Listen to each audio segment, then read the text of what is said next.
संघटनेच्या जिल्हा अध्यक्षांच्यावर, संघटनेच्या मान्यवरांच्यावर, कार्यकर्त्यांच्यावर विश्वास ठेवायचा असतो आणि तो विश्वास राष्ट्रवादी काँग्रेस पक्षाने ठेवला। राजीसाहेब प्रचंड राबले, भुजबळ साहेबांची उत्तम सभा झाली, अनेक जण तिथं त्या ठिकाणी गेले, झटले। म्हणून तसं बघितलं तर एक काँग्रेसचा हाडाचा कार्यकर्ता, जिल्हा परिषदेचा तो सदस्य होता।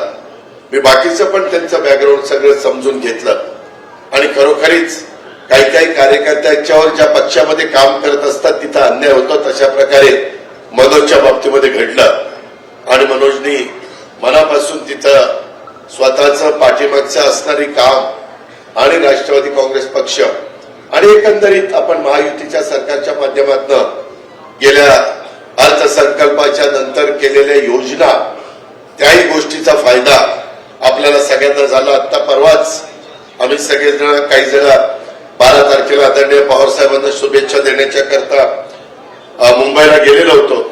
त्याच्यानंतर आम्ही अमितभाई शहांना भेटलो 10-10:30ला। तिथून आम्ही उपराष्ट्रपती त्यांना भेटलो दुपारी आणि त्यानंतर रात्री मी पंतप्रधान साहेबांना भेटलो आणि ते सगळे कुतूहलाने विचारत होते की बाबा लोकसभेला तुमचे 17 निवडून आले महायुतीचे आणि महाविकास आघाडीचे 31 आले आणि 5 महिन्यांनी तसा काय बदल झाला की एकदम 237 पर्यंत तुम्ही पोहोचला आणि विरोधी पक्षाचा नेता बनवण्याच्या करता 1.0 जागा लागतात, म्हणजे 29, तेवढ्याही जागा तिथं समोर कोणाला मिळाला नाही। असा काय चमत्कार घडला आणि त्याच्यामध्ये अनेकांची वेगवेगळी मतं आहेत, परंतु त्याच्यामध्ये आपण खरं तर लोकसभेच्या निवडणुकीच्या निमित्तानं 4 पैकी 1च जागा जिंकलो होतो। स्ट्राईक रेट त्यामध्ये कसा बसा 25% राहिला। त्याच्यात प्रांताध्यक्ष ही जर सीट गेली असती तर शिरोचा भोपळाच होता आपला।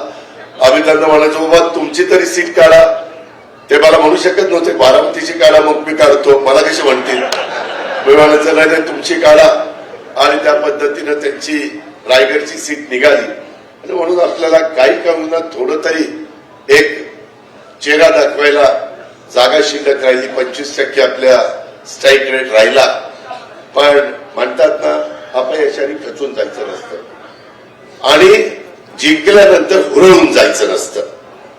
मेहनत करायची असती, काम करायचं असतं, कार्यकर्त्यांना मान सन्मान ठेवायचा असतो, युवा युवतींना बरोबर घ्यायचं असतं, चांगल्या काम करणाऱ्या कार्यकर्त्यांना बरोबर घ्यायचं असतं। या सगळ्या गोष्टी ठरवल्या आणि काही पूर्वीच्या स्वभावामध्ये पण काही बदल करण्याचा प्रयत्न केला। जरा हसायला सुरुवात केली, जरा मिसळायला सुरुवात केली। घरातनं बाहेर पडतानाच ठरवायचो आज कुणावर चिडायचं नाही आणि त्या पद्धतीनं कुठं सभा असतील तिथं जायचं, जेवढं काही, कारण ज्यावेळेस तुमच्यावर एखादी जबाबदारी येते त्यावेळेस जबाबदारीचं भान त्या व्यक्तींनी ठेवायचं असतं, भले कुणी का व्यक्ती असेल, आणि तशा पद्धतीनं पुढे जायचं असतं। ही स्वर्गीय यशवंतराव चव्हाण साहेबांची शिकवण आहे।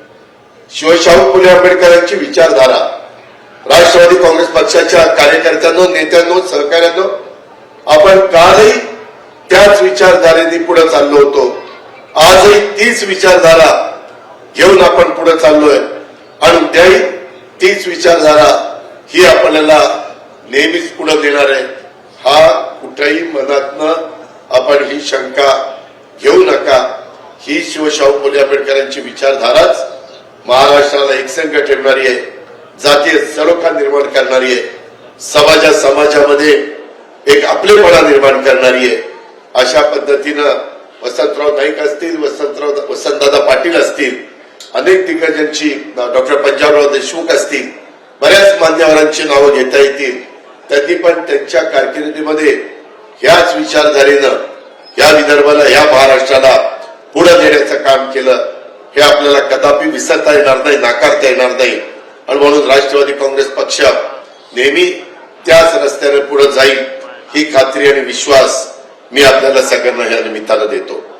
खरं तर आता अधिवेशन उद्यापासून आहे, 5 दिवसाचं अधिवेशन, प्रश्न उत्तर नाहीये, बिलं आहेत, ती बिलं मंजूर करण्याचं काम आम्ही सगळेजण सभागृहामध्ये त्या ठिकाणी करू अजून काही कार्यक्रम विदर्भातले थोडे बहुत होतील आणि साधारण पुन्हा एक कामकाज सल्लागार समितीची मिटिंग ह्याच आठवड्यामध्ये होईल आणि मग त्याच्यामध्ये ठरेल की अधिवेशनाचा थांबवायचं कधी, कारण तो अधिकार कामकाज सल्लागार समितीचा आहे, तो अधिकार कॅबिनेटचा आहे.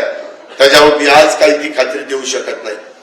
एकंदरीतच सगळे काम करत असताना तिथं देवेंद्र फडणवीस असतील, एकनाथराव शिंदे असतील, मी असेल, बाकीचे सगळे मंत्री उद्या आज होणारे असतील, या सगळ्यांचं एकच ध्येय की महाराष्ट्राला पुढे द्यायचंय. पंतप्रधानांनी पण काही गोष्टी परवा दिवशी सांगितल्या, त्याही राज्याच्या भल्याच्या करता देशाला पुढे नेण्याच्या दृष्टिकोनातच सांगितलेलं आहे आणि यामध्ये कुठेही वाद विवाद न करता एक चांगल्या पद्धतीनं आपल्याला पुढे जायचंय. स्थानिक स्वराज्य संस्थांच्या निवडणुका मगाशी प्रफुल्लभाईंनी सांगितलं का सुनीलजींनी सांगितलं तसं केव्हाही सुप्रीम कोर्टातला निकाल लागेल. त्यामध्ये आमचाही प्रयत्न सरकारच्या वतीनं चांगल्यात चांगला वकील देऊ.